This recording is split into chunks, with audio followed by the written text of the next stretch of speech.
Telugu Desam party MLA Sirisha madam గారు ఏదో మాట్లాడుతున్నారు. సొంత తల్లిని చెల్లిని కూడా జగన్మోహన్ రెడ్డి గారి ఊరుకోలేదంటే ఇంకా మీరా అండి ఈరోజు మీడియా ముందుకొచ్చి మహిళా పక్షపాతి జగన్మోహన్ రెడ్డి గారు అంటే జనాలు దేంతో నవ్వాలో కూడా అర్థం కావట్లేదు. దేనితో నవ్వాలా మేడం? తల్లి చెల్లి జగన్మోహన్ రెడ్డి గారి కుటుంబ సభ్యులు, వారి కుటుంబ వ్యవహారాలు వారు చూసుకుంటారు.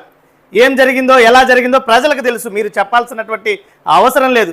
మరి తమరి నాయకుడు రాష్ట్ర ముఖ్యమంత్రి వర్యులు నారా చంద్రబాబు నాయుడు గారు ఈ రాష్ట్రంలో ఉన్న 2 కోట్ల మంది పైచిలకు ఆడబిడ్డలకు ప్రతి నెల 1500 రూపాయలు ఇస్తానని చెప్పి ఇప్పటికి 20 నెలలు అవుతోంది.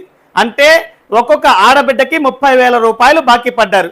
మరి ఈ లెక్కన చూస్తే 2 కోట్ల మంది పైచిలకు ఆడబిడ్డలకి 20 నెలల కాలంలో దాదాపు 60,000 కోట్ల రూపాయలు బాకీ పడ్డారు చంద్రబాబు నాయుడు గారు. మరి ఇప్పుడు దేనితో నవ్వాలి? ఎవరిని మోసం చేస్తున్నారు? ఓట్ల కోసం ఆడబిడ్డల్ని మోసం చేసి ఓట్లు దండుకొని అధికారంలోకి వచ్చింది కాకుండా మళ్ళీ మీరు మాట్లాడుతున్నారా?